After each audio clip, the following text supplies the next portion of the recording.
ठीक, तो हम लोग का जो पोर्शन रह गया है टेरिडोफाइटा का, that is last portion, classification of. इसके बाद कुछ स्पेसिफिक वो जैसे सभी के ऑर्गेनिज्म जा रहे हैं उस तरीके से वो मैं आपको कवर करा दूंगी।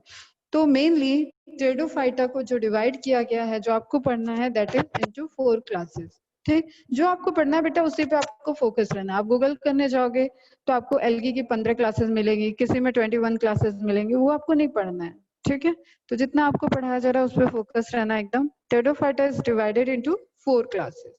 ठीक, 4 क्लासेस में अब आप एक चीज हमेशा माइंड में आपके बैठा होना चाहिए कि जो सबसे पहला होगा वो ब्रायोफाइटा से रिजेम्बलेंस रखेगा मोस्टली। ठीक है, और वो लोअर होगा। और जब से जो सबसे हायर होगा, हायर क्लास होगी आपके सिलेबस में, उसके कैरेक्टरिस्टिक्स जिम्नोस्पर्म से रिलेटेड होंगे और वो एक हाईली इवॉल्व टेरिडोफाइट होगा।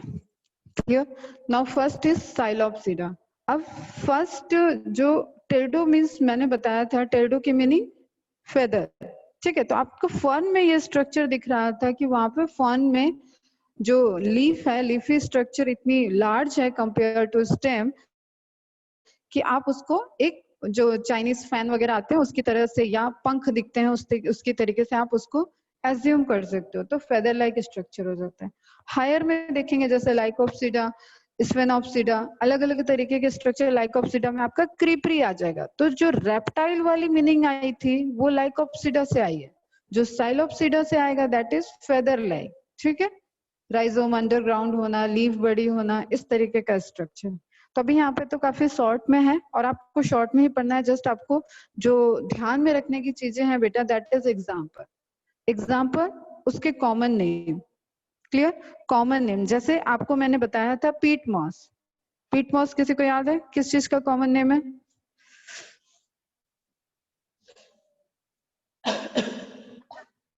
पीट मॉस, एनीबॉडी?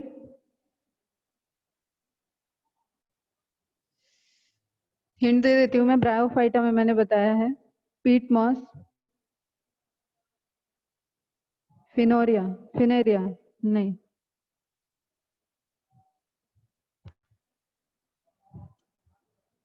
नहीं, स्फैग्नम। ठीक है, स्फैग्नम को मैंने बताया था पीट मॉस। तो मॉस, मॉस मीन्स तुम लोग को पता है कॉमनली नोन एज, हाँ वेरी गुड। मॉस किसको कॉमनली मॉस कहा जाता है? टेरिडोफाइटा को या ब्रायोफाइटा को? मॉस वर्ड किसके लिए कॉमन है? देखो बेटा थोड़ा सा कंटेंट पढ़ो लेकिन क्लियर रहना चाहिए। हाँ, स्फैग्नम इज करेक्ट। बताओ, मॉस, मॉसेस किसके लिए हम लोगों ने वर्ड यूज किया है? ऑफ कोर्स ब्रायोफाइटा के लिए किया है, और ब्रायोफाइटा में मॉसेस हायर होते हैं। तो अब देखो, एक इस तरीके से क्वेश्चन आ सकता है जिसमें आपको क्लब मॉस दे दिया जाए। तो क्लब मॉस अगर आ गया तो यू नो कि मॉस इज ब्रायोफाइटा, आपसे क्वेश्चन इनकरेक्ट होने के चांसेस होंगे। तो इसलिए मैंने आपको बोला कि आपको common form, common name, general name भी यहाँ पे याद करना। देखो मैं बोल रही हूँ कि कहाँ पे क्या याद करना पड़ेगा, तो उस चीज पे फोकस रहना है। ठीक, तो इसका आपको एक जनरल नेम आपको याद रखना पड़ेगा। जैसे लाइकोप्सिडा के पूरी क्लास को ही कॉमनली कहा जाता है क्लब माउस। अब याद करो सेलेजिनेला का जो मैंने ड्राइड स्ट्रक्चर दिखाया था संजीवनी बूटी वाले टाइम में, वो कैसा दिख रहा था? एक बॉल जैसा स्ट्रक्चर दिख रहा था ना, क्लब्ड किया हुआ स्ट्रक्चर। तो उस तरीके के स्ट्रक्चर यहाँ पे रिपोर्टेड होते हैं। मॉस है पूरा वो, तो इसलिए उसको क्लब मॉस कहा जाता है। लेकिन अब सिर्फ मॉस को ध्यान में रखोगे तो आपसे ये क्वेश्चन गलत हो जाएगा। ठीक, तो आपको क्या ध्यान रखना है क्लासिफिकेशन में? एक तो उसके example, lower, higher, and third thing is उसकी स्पेसिफिक कैरेक्टरिस्टिक कोई होगी, कॉमन नेम कुछ होगा, और scientific example. Is it clear बेटा? ठीक है, तो psilopsida, this is the class of most primitive vascular plants. Most primitive vascular plant, हर एक वर्ड को पकड़ना है और ये वर्ड आपको एकदम क्लियर है। ठीक है, फर्स्ट ट्रैकियोफाइट्स हैं। मोस्ट प्रिमिटिव कौन होगा? जो सबसे लोअर क्लास है। सबसे पहले आपको कौन सी क्लास दी हुई है? Psilopsida. And their body is made of stem, and stem is rhizome. What is the characteristic of rhizome? मेरी आवाज क्लियर जा रही है ना? बहुत स्लो तो नहीं हो रहा?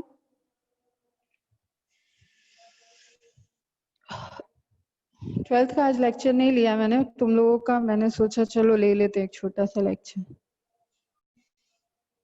Under root stem, very good very good, ठीक है। तो made of stem, scaly leaves and rhizoids. अब स्केली टर्म मैंने आपको बताया, ये आपको याद रखना पड़ेगा। वो लीव्स, वो स्ट्रक्चर जो प्रोटेक्शन में रोल प्ले करेंगी, वो स्ट्रक्चर जो थोड़ा सा फोटोसिंथेटिक लीव की कंपेयर में थोड़ी सी टफ होती होंगी, रिजिड होती होंगी, वैसी लीव्स को बोलते हैं scaly leaves. And rhizoids, rhizoids क्या हो गए, जो रूट हेयर्स निकले हुए, दैट इज राइजोइड्स। एग्जाम्पल में लिखा हुआ है Psilotum. Psilotum is a oldest living fossil. इसमें अगर हम देखें टेरिडोफाइटा में तो एक ओल्डेस्ट लिविंग फॉसिल में, मतलब अब किसी के माइंड में आ रहा होगा कि ये फॉसिल भी है और लिविंग भी है, ऐसी कैसी चीज? नहीं, ऐसा वर्ड हम लोग तब यूज करते हैं जब हम फॉसिल स्टडी में भी यूज कर रहे हो और उसको, और वो बहुत अभी भी सरवाइव कर रहा हो, ठीक है। अभी जिम्नोस्पर्म में भी इसके एग्जाम्पल आएंगे। तो मोस्ट लिविंग फॉसिल, पुराना भी है, ऑल्दो लिविंग है, और हम उसकी फॉसिल स्टडी भी करते हैं। क्लियर है? ठीक है। फॉसिल हमेशा ऐसा जरूरी नहीं है कि वो डेड हो, खत्म हो चुका हो। फॉसिल मतलब किसी के भी ओल्ड ट्रेसेस मिलते हैं, उनको फॉसिल बोलते हैं। तो फॉसिल स्टडी के लिए भी हम यूज कर रहे हैं। उससे हमें उस एरा में, उस ईयर में, उस काल में कह लो, क्या अर्थ पे था उसके बारे में पता चलता है। About plants, animal, about in fact soil, rocks, ठीक है। इसमें आर्कियोलॉजिस्ट, इसमें जियोलॉजिस्ट, इसमें फॉसिल पैलेंटोलॉजिस्ट, ये सब इन्वॉल्व होते हैं। तो लिविंग फॉसिल है, इसको बस आपको यहाँ पे एक क्वेश्चन है ये, इसलिए आप ध्यान में रखना कि साइलोटर्म आपको डायरेक्ट क्वेश्चन आ सकता है कि it is a living fossil of psilopsida. Clear? Lycopsida second class, commonly known as club moss. अब यहाँ पे एक गलत होने वाला पॉइंट है, क्लब मॉस, आप इसको ध्यान में रखोगे कि ये टेरिडोफाइटा है, ना कि ब्रायोफाइटा। तो डबल स्टार मार्क यहाँ पे एक आप नोट लिख सकते हो कि this is not a bryophyta. तो आपको ब्रायोफाइटा में मॉस टर्म आया और टेरिडोफाइटा में मॉस टर्म आया, उसको आपको ध्यान में रखना है। Their body is made up of root, stem and leaves. Microphyls. What is meaning of microphyls? What do you understand by the word micro and phylls?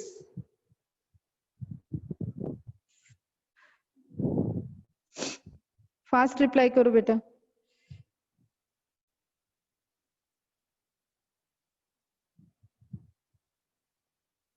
Small leaves. Okay. Small leaves, small leaves. ठीक है। Okay. A large leaf. A small leaf in compare to what? हाँ, stem भी आना चाहिए बेटा। Complete answer. Microphyll word indicate करता है small leaves की, लेकिन इन विद रिस्पेक्ट टू व्हाट? आप किससे उसका पैरामीटर, आप बनाना लीफ से नहीं ना कंपेयर कर रहे हो, तो आपका कंपैरिजन क्या है वो भी मेंशन करोगे। In which stem is larger and leaves are smaller. Very good. And इसका वाइस अपोजिट क्या होगा? मेगालिफिल्स या macrophylls. Clear? Generally, they produce cones, strobili at top of stem or branches. अब cone, cones is लिखा ही हुआ है, चलो आगे रहने दो, अभी तुम लोग रुको, टाइप मत करो। Cones are aggregation of sporophyll. Now next question is, what is sporophyll? Which characters या which part of plant you will explain as sporophyll?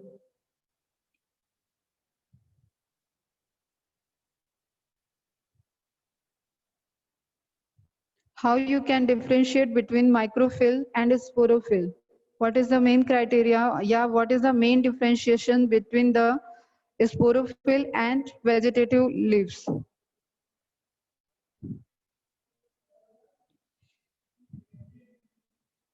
Leaf-like appendages, not appendages, beta. It is actually a leaf. Sporophyte bearing sporangia. Sporophyte bearing sporangia. Very good. Very good. Sporangia are formed on sporophyll present at tip of plant. Basic difference है कि ये photosynthesis के साथ साथ spore form करेंगी, ठीक है। तो it is a specific type of leaf या रिप्रोडक्टिव लीफ हम इनको कह सकते हैं, जिनके ऊपर सोराई, और बहुत इवॉल्व होंगे तो वहां पे स्पोरेंजिया का फॉर्मेशन हो रहा होगा, कोन बनेगा, ठीक है। और मोनोशियस होगा तो mega sporophyll and micro sporophyll एक ही कोन में प्रेजेंट हो गए। अगर डायोसियस प्लांट होगा तो मेगा स्पोरोफिल और माइक्रो स्पोरोफिल अलग अलग कोन्स पे प्रेजेंट होंगे और एक कोन में भी वो अलग अलग स्पोरेंजिया में प्रेजेंट हो सकते हैं। तो there are number of possibilities, ठीक है। तो cones are aggregation of sporophylls, strobilus and cones synonyms हैं, ये आपको ध्यान में रखना होगा। जब हम जिम्नोस्पर्म में स्पेसिफिकली यूज करते हैं वो डेवलप्ड होते हैं तो उसको कोन बोलते हैं। कहीं आपने साइकस का अगर बहुत पुराना पेड़ देखा होगा, ये सब क्या होता है कि ओल्ड, अब इनकी जो रिप्रोडक्टिव लाइफ साइकिल में कोन बनने में ही सालों लग जाएंगे, ठीक है। पाइनस का पॉलन ग्रेन आपको रिलीज होने के बाद वो 1 साल तक इन्वायरमेंट में रह सकता है, उसके बाद वो अगर अपने कंपैटिबल फीमेल प्लांट तक पहुंच, फीमेल पार्ट तक पहुंचा तो वो फ्यूज कर सकता है, मतलब ड्यूरेबिलिटी, उनकी रेजिस्टेंस हाई है। तो वहां पे हम कोन के लिए अप्रोप्रिएट कोन वर्ड यूज करते हैं, बट यहाँ हम अभी स्ट्रक्चर स्टार्टिंग में उसके लिए more appropriate is strobili. Clear? तो कभी अगर स्ट्रोबिलस एंड कोन दोनों ऑप्शन में हो टेरिडोफाइटा के लिए तो आपको जो टिक करना होगा या जिसको प्रेफरेंस देनी होगी, एक होते हैं 2 आंसर भी करेक्ट हैं और उसमें से हमें एक सेलेक्ट करना है। तो strobilus is more appropriate for the pteridophyte and cone is more appropriate for the gymnosperm. ये जो कंपैरेटिव मैं कोई पॉइंट बोलती हूँ ना बेटा, इसको आप मार्क कर लिया करो, नोट डाउन कर लिया करो।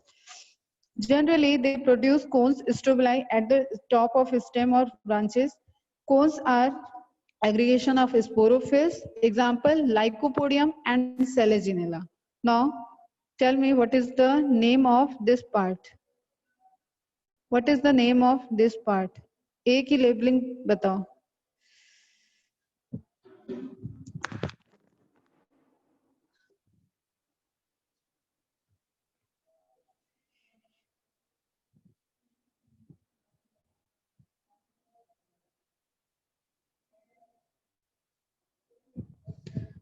फास्ट बेटा. राइजोफोर. राइजोफोर, वेरी गुड. ठीक है. राइजो मीन होता है रूट्स, और रूट्स जिस स्ट्रक्चर से रूट और स्टेम के बीच में कनेक्शन बना है उसको बोलते हैं राइजोफोर. स्ट्रोबिलस इन इक्वेसिटम. क्लियर बेटा? ठीक है. तो राइजोफोर क्या है? राइजोफोर के लिए आपको एक पॉइंट मैंने बताया था कि ये डाइकोटोनमस ब्रांचिंग को शो करेगा, और यहाँ पे आप ध्यान से देखो तो इस पॉइंट पे आपको 2 ब्रांचिंग दिख रही है स्टेम के अंदर. यहाँ से 2 ब्रांचिंग हो गई, आपको मल्टीपल भी दिख सकती है, ठीक है. उस ब्रांचिंग में ये आगे जाके ब्रांच हुआ है, ठीक है. यहाँ पे आपका डाइकोटोनमस, तो 2 ब्रांचिंग दिख रही है जिसमें एक क्या है, लीफ बियरिंग, एक स्टेम के पार्ट बना रहा है, एक कलरलेस लीफलेस ऑर्गन प्रोड्यूस हो रहा है, स्ट्रक्चर जर्मिनेट हो रहा है जिससे रूट आगे जाके डेवलप हो रही है. क्लियर बेटा? तो दिस स्ट्रक्चर इज राइजोफोर. तो इससे रिलेटेड ये दोनों इंफॉर्मेशन आप नोट डाउन भी करके रखोगे और ध्यान भी रखोगे. This is a very important point, और ये एनसीईआरटी में मिसिंग है, इसलिए मैंने उस दिन भी एम्फसाइज किया था इस पे, आज भी बता रही हूँ इसको. ठीक है. ये प्लांट आपका सेलेजिनेला का है, क्रीपरी प्लांट है. इसमें आपको वैरायटीज दिखी, स्ट्रक्चर में काफी चेंजेस दिखे compare to fern. Now next one is sphenopsida. Sphenopsida means कोई साइफन जैसा स्ट्रक्चर, एक लॉन्ग स्ट्रक्चर दिखेगा, ठीक है. इससे इसको इंडिकेट करना. तो यहाँ पे जो इक्विसिटम इसको रिप्रेजेंट करता है इस क्लास को, उसमें आपको दिख रहा है कि पूरी ये जो राइजोम से निकलती हुई एक स्टेम लाइक स्ट्रक्चर दिख रहा है, वो साइफन की तरह ऊपर की तरफ दिख रहा है, और उस पे जगह जगह ब्रांचिंग हुई दिख रही है, और वो ब्रांचिंग भी एक पैटर्न को शो कर रही है. क्लियर? अब यहाँ पे आपको मैं 2 टर्म बता दूं, एक होता है नोड, एक होता है इंटरनोड. तो note down, node is the portion या node is the part of a stem by which a new branches और लीव्स ओरिजिनेटेड. नोड्स वो स्ट्रक्चर होगा लीव स्टेम में या ब्रांचेस में, फिर इसकी ब्रांचिंग में, जैसे जहां अभी आप हायर में भी पढ़ोगे तो भी नोड इंटरनोड आएगा. तो जिस भी जगह से ब्रांचिंग पैटर्न आपको दिखेगा उस जगह को बोलते हैं नोड. ठीक है. 2 नोड के बीच की डिस्टेंस को, the distance between 2 nodes is known as internode. तो आपको मॉर्फोलॉजी में ये कई बार आएगा रिपीटेडली, तो आप इसको भी नोट डाउन करोगे, नोड एंड इंटरनोड। ठीक है, जब हम डेवलपमेंट पढ़ाएंगे, जब प्लांट की ग्रोथ पढ़ाएंगे, वहां पे भी ये टर्मिनोलॉजी आएंगी।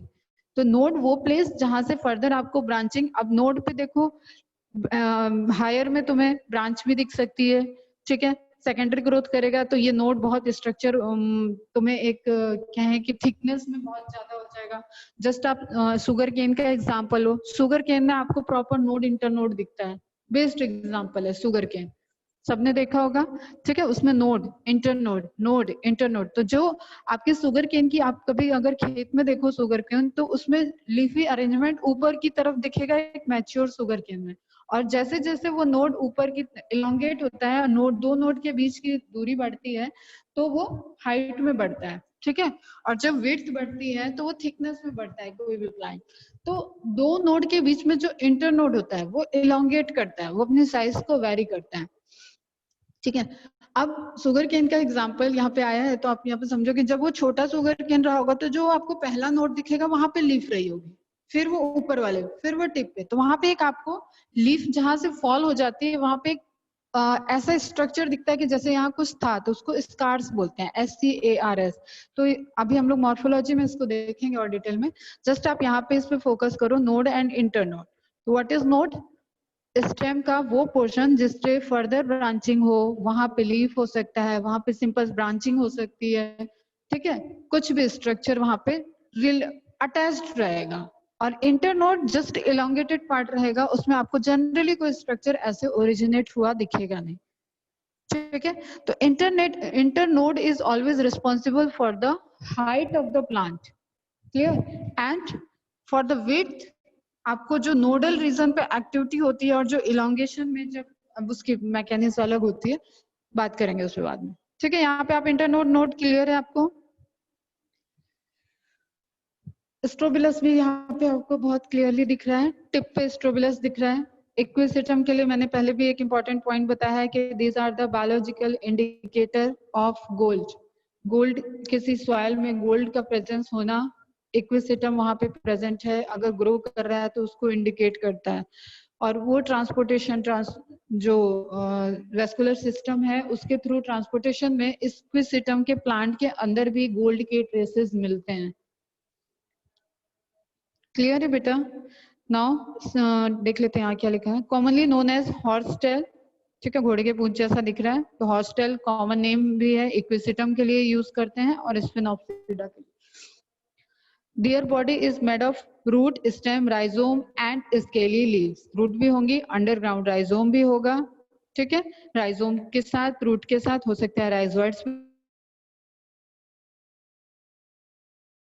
क्योंकि वो सॉइल में ग्रो करते वक्त प्रोटेक्शन दी होंगी और उसके बाद प्लांट ऊपर की तरफ धीरे धीरे मूव किया होगा, तो वो प्रोटेक्टिव लीव्स भी प्रेजेंट होंगी।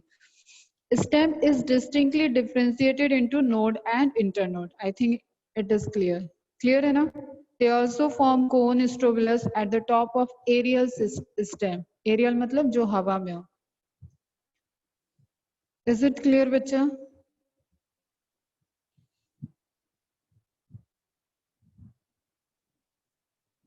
कहाँ चले गए सब? Node internode clear? Morphology के point of से rhizome, rhizoid, root, aerial, abaxial, adaxial, axial, ये सारी टर्मिनोलॉजी क्लियर रहना चाहिए ना बच्चे? Now last one is Pteropsida. Pteropsida commonly known as fern. आपको जो मेन फर्न आ रहा है इसको एक पूरा क्लासिफाई कर दिया। अब आप यहाँ पे इसको बेटा हायर से नहीं कनेक्ट कर सकते हो, ठीक है। जो सीक्वेंस दिया है टेरोप्सिडा, सेलेजिनेला, इक्विसिटम, वही हायर है, वो आपको बीच में दिया है, तो इसको आप यहाँ पे मेरे उस को इग्नोर करना, जस्ट बिकॉज द फर्न की कुछ ऐसी कैरेक्टरिस्टिक होती हैं और यहाँ पे उसको 4th नंबर पे रखा हुआ है, और आपके एनसीईआरटी में भी आई थिंक 4th पे ही है। तो आप ये समझना कि पूरी एक वो जो लोवर हैं लेकिन उनमें स्ट्रक्चरली एडॉप्टेशन बहुत आया था क्योंकि टेरिडोफाइटा में डाइवर्सिटी बहुत आई थी। तो टेरोप्सिडा जो आपकी क्लास है ना, वो मल्टीपल एडॉप्टेशन को शो करता है, इसमें वेरिएशन बहुत है, इसलिए ये एक लार्जर क्लास के फॉर्म में डेवलप को स्पेसिफिक दिखा, सेलेजिनेला स्पेसिफिक दिखा, लेकिन point of variation, just point of diversity, अलग अलग एडॉप्टेशन, अलग अलग जगह। अब एक्वेटिक से टेरेस्ट्रियल हुए तो टेरेस्ट्रियल में इनको अलग अलग कंडीशन मिल रही है, कुछ सिर्फ वाटर के अंदर ग्रो कर रहे हैं, कुछ नियर बाय वाटर ग्रो कर रहे हैं, कुछ आपके घरों में ग्रो कर रहे हैं। तो इस तरीके से आपको एक वेरिएशन दिखा, इसलिए ये लार्जली क्लास में आता है। तो Pteropsida commonly known as fern, again common name is important, ठीक है। तो fern is not a single plant, जो मैंने आपको फर्न फर्न दिखाया है कहीं, वो रिप्रेजेंटेटिव है। तो फर्न के वैरायटी है, कुछ कॉमन नेम्स भी मैंने फर्न के आपको दिए हैं, तो वो सब अलग अलग टाइप के फर्न्स हैं। They are very good ornamental plants, decorative plants हैं। Their body is made of root, stem, rhizome and large leaves, macrophase or megaphase. Clear है। Leaves are circinately coiled in young stage. अब ये एक बहुत important phenomena था जो अभी तक कहीं आया नहीं था। सर्सिनेटली क्वाइल्ड, देखो ये नीचे एक स्ट्रक्चर छोटा सा लेबल किया हुआ है, फोकस ऑन दिस सर्सिनेट, ठीक है। And circinate is very important question with the respect of morphology. Morphology के पॉइंट ऑफ व्यू से आपके लिए बहुत इंपॉर्टेंट फिनोमिना है एक सर्सिनेट, ठीक है। फर्न में देखने को मिलेगा, जिम्नोस्पर्म में, साइकस में आपको देखने को मिलेगा, और इसकी हम कुछ इमेजेस आपको ग्रुप में आज शेयर भी कर देंगे, उससे भी क्लियर होगा, जस्ट सुन लो। अब आपने ये देखा होगा, यहाँ पे आप देख रहे हो कि ये पूरी लीफ क्वाइल्ड है। आप बर्थडे डेकोरेशन करते होगे तो उसमें रिबन लाते होगे, ध्यान से सुनना, कॉन्सेप्ट इंपॉर्टेंट है बेटा, ठीक है, रटना नहीं अपने को। रिबन लेके आते होगे, वो रिबन क्या आपको खुले हुए मिलते हैं, फैले हुए मिलते हैं? नहीं, वो या तो आपको प्रॉपर रेक्टेंगल फोल्डेड मिलेंगे, या तो वो आपको क्वाइल्ड इस तरीके से स्ट्रक्चर मिलेगा, ठीक है। या आप सेलो टेप को भी ले लो, सेलो टेप भी आपको इस तरीके से प्रॉपर क्वाइल्ड मिलेगा, लेकिन सेलो टेप हम इसलिए नहीं ले रहे हैं क्योंकि बीच में वहां पे एक हॉलो पोर्शन है। आप रिबन को ध्यान में रखो, तो रिबन आपको एक सेंटर से ऐसे ऐसे ऐसे ऐसे ऐसे ऐसे कॉइल होता हुआ स्ट्रक्चर मिलेगा, और आप यूज कहाँ से करना स्टार्ट करते हो? एंड से, जो अपर एंड होता है, क्लियर। सेम वे में लीफ कैसे है कि वो इस तरीके से फोल्डेड स्ट्रक्चर में प्रेजेंट है। यंग लीफ हो गई, अभी ये लीफ खुली नहीं है, पूरी ग्रो नहीं की है। अगर आप देखो, आप आपके आसपास जैसे फाटक, यहाँ पे जिस स्कूल में मैं बैठी हूँ, यहाँ पे भी नीचे साइकस का पेड़ है, तो आपको ये स्ट्रक्चर दिख सकता है। फर्न का तो पेड़ दिख जाता है बेटा। तो उसमें आपको जो यंग लीफ मिलेंगे, जुवेनाइल लीफ मिलेंगे, उनमें आपको इस तरीके का एक फोल्डेड स्ट्रक्चर मिलेगा, that is circinate vernation. Vernation word important है, सर्सिनेट लीफ आएगा, ठीक है। सर्सिनेट ये लीफ का पैटर्न है, एंड इस दिस अरेंजमेंट इज वर्नेशन, तो circinate vernation is more appropriate word. अब धीरे धीरे जब इनकी ओपनिंग होती है, ठीक है, ये फर्स्ट स्टेज हम मान लें, या ये फर्स्ट स्टेज मान लिया, ये सेकंड स्टेज थोड़ा सा ओपन हो रहा है, उसके बाद ये इस तरीके से। तो अलग अलग प्लांट्स की मैंने बताया ये पेरेनियल प्लांट्स है, एनुअल नहीं है, बहुत सारे इसमें पेरेनियल प्लांट्स है, आपको सालों साल दिखेंगे। तो इस तरीके से ये ओपन होते जाएंगे। अब जैसे आप साइकस के पेड़ में देखोगे तो वहां पे निडल लाइक स्ट्रक्चर इस तरीके से आपको दिखेगा, ठीक है। लेकिन जब वो यंग लीफ होगा तो ये पूरा जो स्ट्रक्चर अब आपको ओपन दिख रहा है, वो पूरा इस तरीके से क्वाइल्ड दिखेगा, और उस पे हेयरी अपीयरेंस दिखेगा, बहुत ज्यादा हेयरी स्ट्रक्चर दिखेगा। चला गया, चलो ठीक है। क्लियर है बेटा? तो दैट इज सर्सिनेट वर्नेशन, मतलब लीफ ओपनिंग के पहले पूरी क्वाइल्ड स्ट्रक्चर में प्रेजेंट, ठीक है।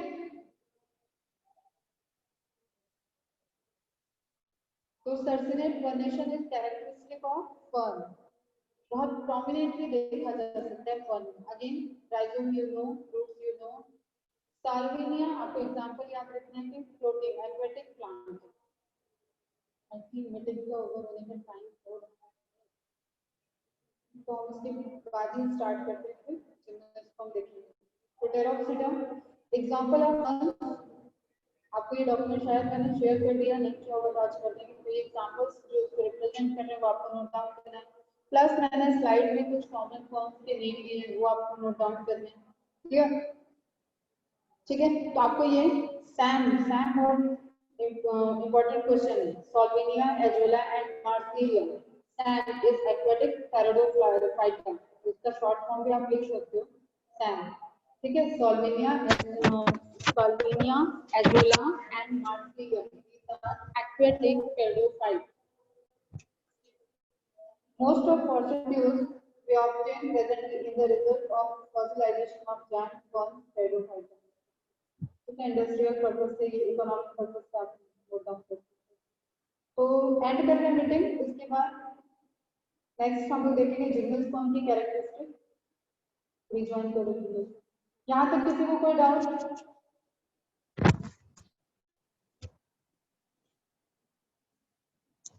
कोई डाउट बेटा? जो नई नई टर्मिनोलॉजी है वो क्लियर? Very good.